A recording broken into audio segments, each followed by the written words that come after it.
4 साल के बच्चे का एक सौतेली माँ 21 चोट देकर मार देती है। जब उसका मौत होने वाला होता है तो जो उसकी माँ होती है वह पिता को फ़ोन करती है और बोलती है कि बच्चे का तबीयत ख़राब है और वह बाथरूम में फिसल के गिर गया है, इसे हॉस्पिटल लेके जाना होगा। और उसका पति और बच्चे का पिता आता है, हॉस्पिटल लेके जाता है और हॉस्पिटल जाने के बाद वहाँ डॉक्टर उसे मृत घोषित कर देते हैं। उसके बाद पुलिस को खबर किया जाता है, परिवार के अन्य सदस्य के खबर किया जाता है। सभी जब जुटते हैं तो पोस्टमार्टम करने का फैसला करवाते हैं और पोस्टमार्टम होता है तो पता चलता है कि बच्चे को कई बार मारने की वजह से उसका मौत हुआ है और शरीर पर 21 चोट के निशान मिलता है। उसके बाद पोस्टमार्टम रिपोर्ट के आधार पर पुलिस उसके माता और पिता को गिरफ्तार कर लेती है, जो कि माता सौतेली माँ थी और बच्चा 4.5 साल का था। उसके बाद उस पे गंभीर आरोप लगाया जाता है मौसी तरफ से, घर वालों में से, नानी तरफ से, बच्चे के नानी तरफ से। क्या आरोप लगाया जाता है कहानी को पूरा सुनने के लिए वीडियो पर बने रहें। हाँ तो नमस्कार, आप देख रहे हैं द रियल क्राइम और मैं आपके साथ रंजीत साहू।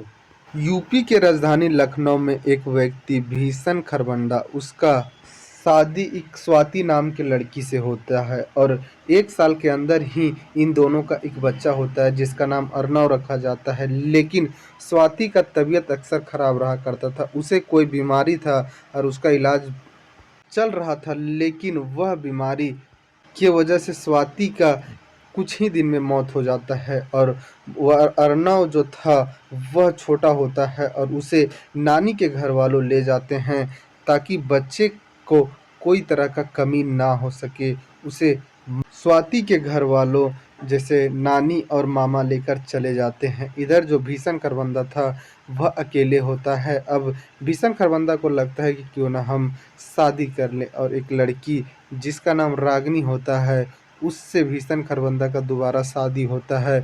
लेकिन भीषण खरबंदा जो होता है वह कोर्ट में एक अर्जी लगाता है कि जो उसका बेटा अर्नव है वह उसी को दिया जाए, भीषण खरबंदा को। और कोर्ट में यह कई दिन तक केस चलता है, करीबन 3.5-4 साल तक। उसके बाद कोर्ट के जज हैं वह फैसला देती है कि बच्चा भीषण खरबंदा को ही दिया जाए। उसके बाद लखनऊ के कोर्ट में जो उसके मामा और नानी बच्चे को रखे हुए थे वह भीषण खरबंदा को सौंप देते हैं कोर्ट के आधार पर।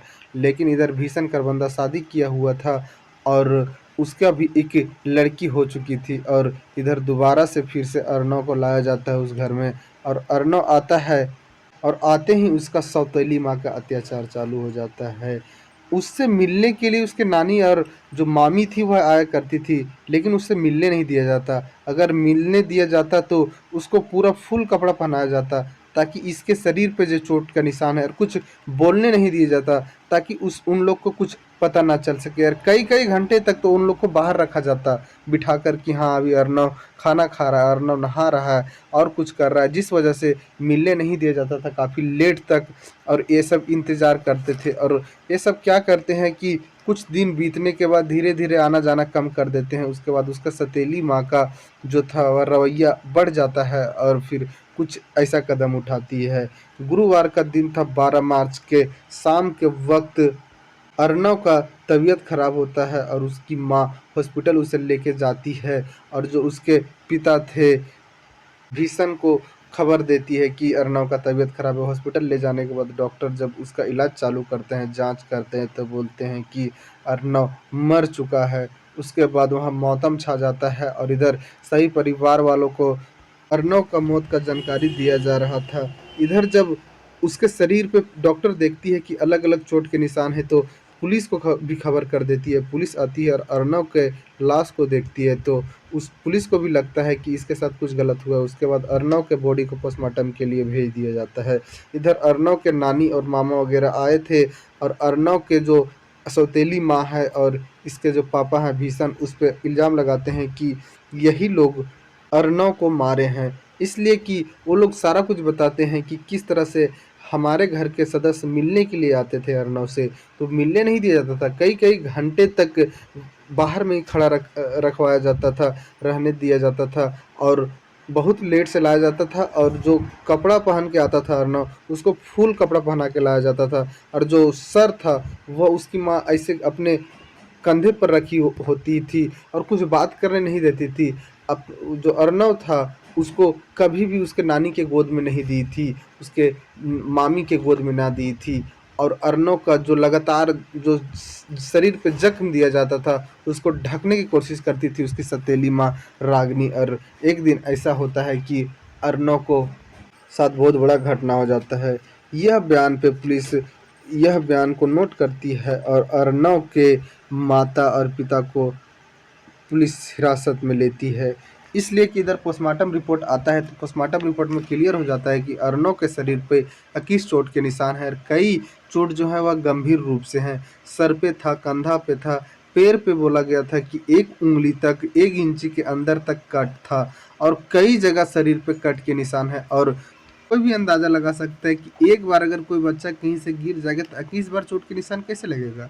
1 जगह लगेगा, 2 जगह लगेगा, 3 जगह लगेगा, 21 जगह तो नहीं लगेगा। लेकिन 21 जगह चोट का निशान था, वह कई दिनों से अर्नव को दिया जा रहा था। उसकी जब मम्मी मारती थी तो वह डर से अपने खाट या पलंग जो भी होगा उस पे ही टॉयलेट कर देता था, पोटी कर देता था। और उसकी मम्मी काफ़ी ज़्यादा गुस्से में आ जाती थी और अर्नव को काफ़ी ज़्यादा मारने-पीटने लगती थी। कई दिन से अर्नव को प्रताड़ित किया जाता था। जब अर्नव के नानी और मामा फ़ोन पे बात करते थे वीडियो कॉल, तो वीडियो कॉल नहीं उठाया जाता था, बस फ़ोटो व्हाट्सएप में भेज दिया जाता था जब अर्नव कोई मूवमेंट कर रहा होता, खेल रहा होता, कूद रहा होता उस वक़्त के। लेकिन ये सब अर्नव के खामोशी से समझ गए थे कि अर्नव के साथ कुछ हो रहा है। लेकिन वो लोग क्या करते, वो लोग मिलने आते थे तो मिलने नहीं दिया जाता था और वीडियो कॉल किया करते थे। तो ये जो अर्नव के सौतेली माँ थी वह बोलती थी कि अर्नव किसी से बात नहीं करना चाहता है और वह बात नहीं करेगा, जिस वजह से ये लोग भी खामोश हो जाते हैं। अगर ये लोग अर्नव के नानी, मामा और मामी पहले आवाज़ उठाए रहते तो शायद अर्नव के साथ ऐसा नहीं हुआ रहता। लेकिन अर्नव को जो माँ सौतेली थी वह बहुत ज़्यादा गलत की है।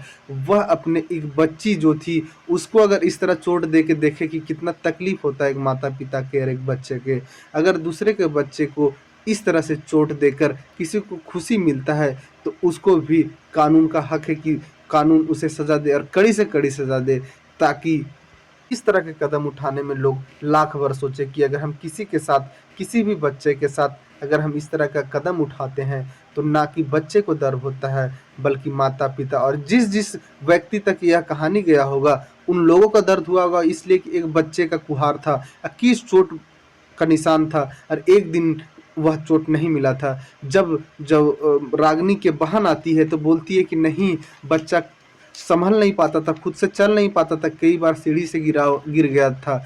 कई बार गिरेगा सीढ़ी से, 1 बार गिरेगा, 2 बार गिरेगा। अगर बार-बार जो बच्चा कहीं से गिर जाएगा, उस बच्चे को मना नहीं किया जा सकता है कि यहाँ तुमको नहीं जाना है, यहाँ नहीं खेलना है। बच्चे पर ध्यान नहीं रखा जा सकता था क्या? अगर लापरवाही हुआ है तब पूरा-पूरी माता और पिता की तरफ से हुआ है और कहीं न कहीं इसका मौत का जो ज़िम्मेवार है, वह इसके माता और पिता है। इन लोग को कड़ी से कड़ी सज़ा दिलाया जाए ताकि यह सबक बन जाए उन सौतेली माँ के लिए कि अगर किसी बच्चे के साथ कोई गलत काम होता है तो उसको कानून सज़ा देगी और कानून को सज़ा देनी पड़ेगी, इसलिए कि मासूम बच्चे के जान लेने का अधिकार किसी का नहीं है। अब देखते हैं कि इन लोग के ऊपर चार्जशीट तैयार होगा और यह मामला कोर्ट जाएगा। कोर्ट के जो जज हैं वह इन लोगों को क्या सज़ा देती है। लेकिन कई लोग वहाँ इकट्ठा हो गए थे जब अरेस्ट करने के लिए आई थी पुलिस रागिनी के, तब वहाँ की हम रागिनी को नहीं छोड़ेंगे, इसलिए इतना छोटा बच्चा, एक मासूम सा बच्चा 4-5 साल के बच्चा के साथ इतना कौन दरिंदगी करता है। सभी लोग हैरान परेशान थे और उस वक्त अगर पुलिस नहीं रोकी रहती पब्लिक के तो पब्लिक के पास इतनी भीड़ थी, इतना मूवमेंट खराब था कि अर्नव के माँ जो थी सौतेली माँ, उस माँ को माँ बोलने लायक नहीं रखा जा सकता है, इसलिए कि वह माँ के नहीं बहुत बड़ा कुकर्म की है। रागिनी एक माँ का धर्म नहीं निभाई है बल्कि एक हत्यारन का धर्म निभाई। अभी उसकी मौसी ऑन कैमरा पे आके बोलती है कि उसकी एक बच्ची है, बेटी है, वह रोई जा रही है। जब से उसे अरेस्ट किया गया है तब से वह रोई जा रही है। मैंने अपने बच्चे के लिए बहुत तकलीफ है। अगर दूसरे बच्चे के लिए इतना आप सोचे रहते तो शायद आज उसकी बच्ची भी तकलीफ में ना रहती और अर्नव का जान भी नहीं गया रहता। अर्नव के माँ जो थी सौतेली माँ, वह अपनी बच्ची के पूरी तरीके से ख्याल रखती थी, लेकिन अर्नव के ऊपर जरा सा भी ध्यान नहीं रखती थी। अगर अर्नव पोटी कर दिया करता था तो उसको बेतहाशा मारा जाता था। क्या एक बच्चा पोटी नहीं कर सकता? अगर उसे आप डराएंगे धमकाएंगे तो वह जरूर पोटी करेगा। अगर आप उसे प्यार से बोलते तो वह पुट्टी और पेशाब नहीं करता। लेकिन कानूनी से सजा दे, इसका नहीं उतना ही